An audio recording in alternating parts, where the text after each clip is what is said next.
Good morning everyone. তো সকালবেলা তো সুন্দর করে চা বিস্কুট খেয়ে নিলাম, আমার প্রথম ডিউটি। আর সেকেন্ড ডিউটি আজকে ছিল একটা স্টুডেন্ট পড়তে এসেছিলো, ওকে পড়িয়ে নিলাম। আর তারপরে তো আজকে মাকে বললাম যে সকালবেলা একটু বাইরের খাবার খেতে ইচ্ছে করছে। আমি প্রথমে ভেবেছিলাম যে আমি ডালপুরি নেব, বাট ডালপুরি ছিল না, তাই একদম পরোটা নিয়েই বাড়ি চলে এসেছি। তো সকালের ব্রেকফাস্টটা তো করলাম আজকে পরোটা আর তরকারি দিয়ে। আর তারপরে দুপুরবেলা আমি আর মা একটুখানি নার্সারিতে গেছিলাম কিছু গাছ কেনার জন্য।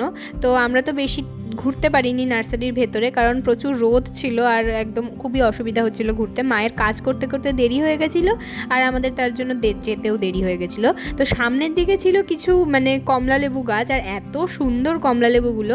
এই যে দেখো, এইটা হলো 12 মাসি কমলা লেবু, এত সুন্দর সুন্দর লাগছিল। আর জানো তো, বলছিল যে 1600 টাকা দিলেই এই পুরো ড্রাম সমেত কমলা লেবু সমেত গাছ দিয়ে দেবে। তো যাই হোক, তো ওটা তো আর ভেবে লাভ নেই। তো তারপরে আমরা তো যা নেওয়ার সেটা নিলাম, আর আমরা তো কয়েকটা ছবিও তুললাম।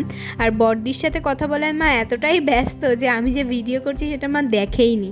আর তারপর আমরা তো টোটো করে চলে আসলাম বাড়িতে, আর গাছগুলোকে বসিয়ে নিয়েছি সুন্দর করে। আর তারপরে তো সুন্দর করে হাওয়া খেতে খেতে চলে আসলাম বাড়ি।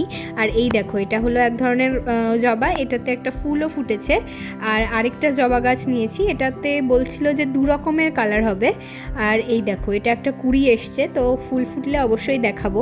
বিকেলে যখন শুভক্ষণ পড়তে এসেছিলো, তো শুভক্ষণকে তো মা আমার হেয়ার ব্যান্ড পরিয়েছে। তো ও তো সুন্দর করে হেয়ার ব্যান্ড পরে ছবি তুলছে। আর এই স্টুডেন্টগুলোকে দেখো, ভিডিও করলেই হাই করে।